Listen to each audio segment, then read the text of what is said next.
So I saw a tweet that went super viral this week that said that two high safety defenses have ruined the sport. And I get it, it's a joke, it's tongue in cheek, haha. But at the same time, I've seen actual football media people go on television and give that same take earnestly, and they believe it. And I think it's about time we did a show about it, because that's wrong. Like, not only is it wrong to hate two high safety defenses, like those have been around for decades, that's kind of dumb. But we also literally have data that disproves the take. Like, all the outrage about two high safety defenses making football boring is based on nothing. It's not real.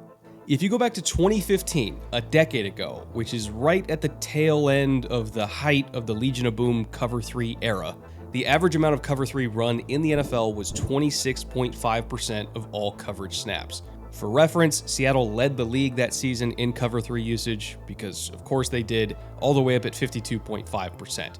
Fast forward to last season, 2024, and the average amount of Cover 3 used was 29.7%, an increase of just over 3%.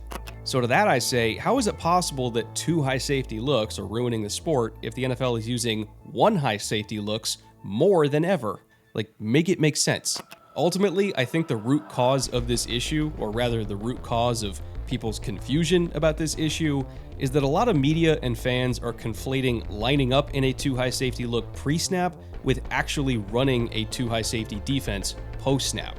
Pre-snap looks and post-snap coverages are two very, very different things. But before we dive into all the data that's going to help clear up all this misinformation, I do want to thank today's sponsor for helping to make this show possible in the first place, Bear Mattress. I've had my Bear Mattress for about 2 years now. It's gone through 3 moves with me, and it is well broken in by now, but I still sleep just as well as the first day I set it up. Delivery was super easy. It just comes in a compact box, and then you open it up on the floor, and it unfolds and decompresses into a normal mattress. I don't really know how it works and how they get it into a box like that, but whatever, it works. When it's done decompressing, it just feels like a normal mattress, so I won't ask questions.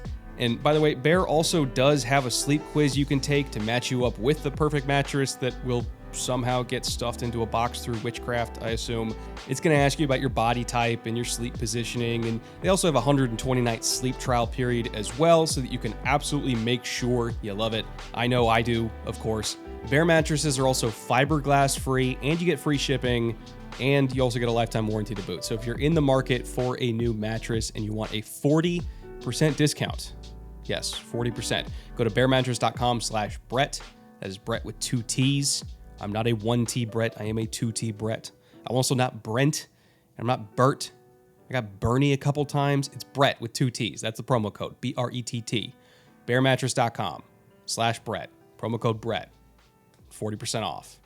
I don't really have a good way of getting out of this ad read, so let's just cut here, somewhere around here. So the core concept that you need to remember and internalize today is safety rotations. Back in the day, and by back in the day I mean like 10 years ago, you had very distinct safety archetypes, right? You had your classic box safety like Cam Chancellor, or before that it was Troy Polamalu.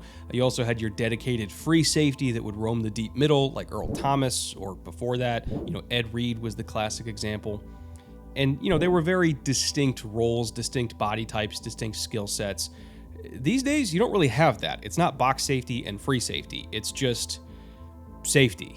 And that's because in the modern way that defenses run cover 3, it's a lot less static. They'll have both safeties line up deep before the snap in a 2-high shell, and then based on the call, if there's either a strong rotation or a weak rotation, either one of those safeties is going to have to be able to handle either role, whether it's playing deep in the post or down in the box. In 2015, all 32 teams in the NFL combined ran cover 3 9,257 times that season. 74% of those cover 3 snaps were a single high safety structure pre-snap and post-snap, while just 26% of them were a 2-high safety look pre-snap that rotated into that single high look post-snap.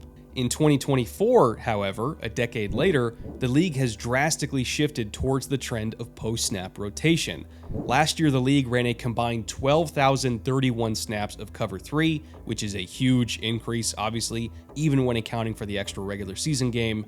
But out of those 12,000 snaps of cover 3, only 56.6% of them were single high pre-snap and post-snap. That is a decrease of almost 20%, while the percentage of cover 3 snaps that started in 2 high but rolled into single high post-snap has increased by almost 20%, up to 43.4%. So in short, teams run cover 3 more than ever, they just do it in a different way than they used to. But that then of course begs another, maybe even more important question, right? Which is, why are we changing? Or rather, why are teams moving away from these static cover 3 looks and more towards dynamic, rotation-heavy cover 3 looks like what you see with pretty much every single defense that's inspired by Vic Fangio? Well, it comes down to two things: depth and vision. In cover 3, as an entire unit, you have 4 key responsibilities in coverage. There's the 2 deep outside third players. These are generally going to be cornerbacks. There's the deep middle third, which is most of the time going to be the free safety. You have 2 curl flat zones and 2 hook zone defenders. These 2 hook zone defenders, generally speaking, again, I know there's exceptions, but most of the time, these hook zones are going to be the most vulnerable people to attack in any cover 3 look. And the reason for that is because these players are usually linebackers that have the most conflict in their responsibilities. Linebackers are in the run fit every single play, so they have to play the run and they have to play the pass simultaneously. If you show them even the slightest run fake, they're going to be influenced to get downhill, which then makes it even harder for them to get to their depth in coverage so they can stop the pass. And beyond that, linebackers as hook zone defenders have vision problems as well, because they don't line up deep enough to be able to see and read the entire route concept. Even the greats like Fred Warner are at an incredible disadvantage as hook zone defenders, like we see on this play here. This is a concept that's kind of similar to what we call super sail, which means it's just a deeper developing sail concept. But the little wrinkle thrown in here is that the primary read on this play, which is the receiver running that deep sail route, he's first going to sell inside hard like he's running a crossing route, and he's going to make sure that he crosses Fred Warner's vision at full speed. As the hook zone defender, Fred's just going to let that go because his responsibility is not to turn and carry a crossing route. And because that receiver gets behind his vision, Fred has no idea that the receiver is then bending back outside on the sail. All he can do is just read the quarterback's eyes and try to feel what's going on behind him, but it's an educated guess at best for him. He can't see what's going on. And at the same time, there's also a threat in the flat that's pulling the nickel here as the curl flat defender, and this clear out is grabbing both the deep third and the middle third defender as well. Through scheme alone, Washington forced a ton of space to open up here behind Warner, and that made it easy for, at the time, Commanders quarterback Sam Howell to get the first down. So as you can see, there's a reason, or actually several reasons, why teams are moving away from static cover 3, and definitely they're moving away from country cover 3, which is basically just spot drop zone cover 3. And that's because hook zone defenders are going to get eaten alive if you do that 30 times a game. There's just way too many options for offensive coordinators to use to move them out of the way.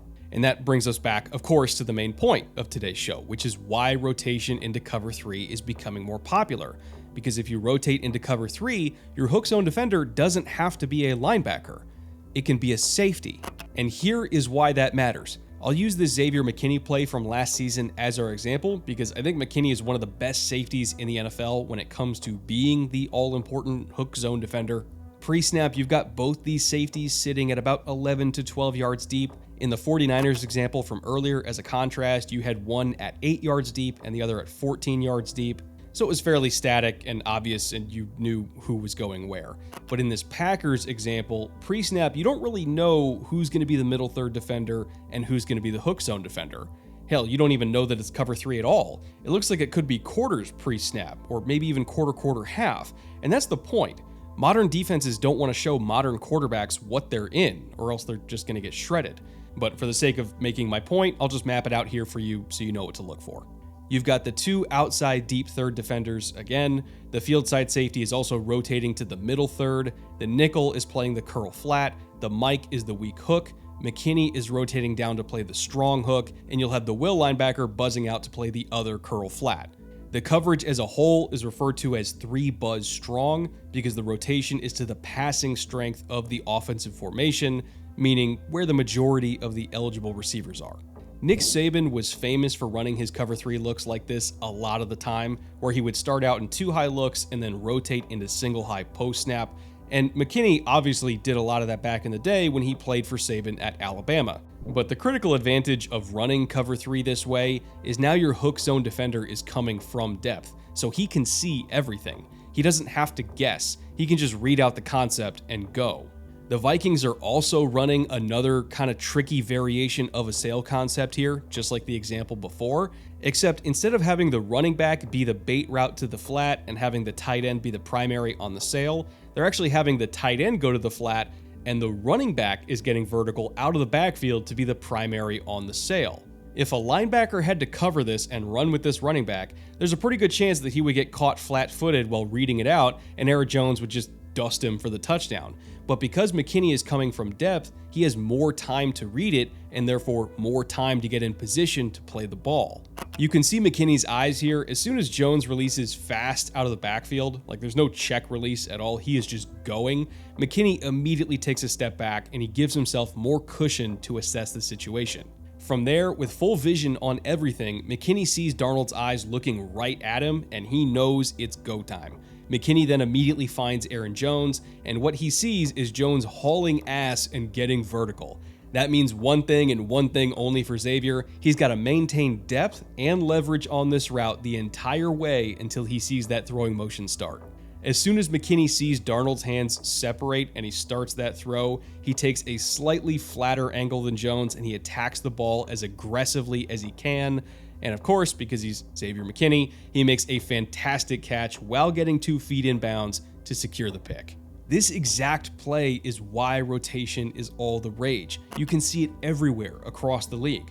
When your hook zone defender is a safety that's already lined up 11 yards deep pre-snap, so they don't have to move that much to get good position with depth and leverage, it makes that area of the field so much harder to attack. You're basically taking away the easy button for an offense. You're making them work to get yards over the middle. And as a defensive coordinator, that's kind of your main job. Just make the offense work as hard as possible to get yards. So, in short, I really don't think 2 high safety defenses are ruining football. If anything, 2 high safety defenses are just making single high defenses better. And if you don't like that, that just means you don't like defensive football. And if you don't like defensive football, I can't help you. Sorry. All right, that'll do it for me today. Quick reminder before you go, by the way, the Patreon fantasy rankings version 2.0 just went live either today or yesterday, depending on when this video goes out. They are only $1. They are always only $1 every single year because, quite frankly, we're all going to be wrong anyway, so I don't really believe in making people pay a lot of money for fantasy rankings. Like, come on. They're really just for people who have done no research at all this summer.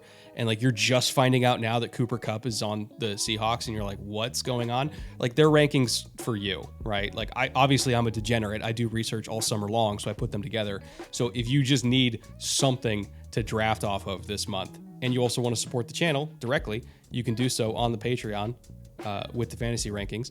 And also, if you're in the $5 tier, we have another patron-only Q&A coming up very soon. We just had one. We have another one coming up pretty soon here, or like in between week 1 and week 2. I don't know. We're getting to it.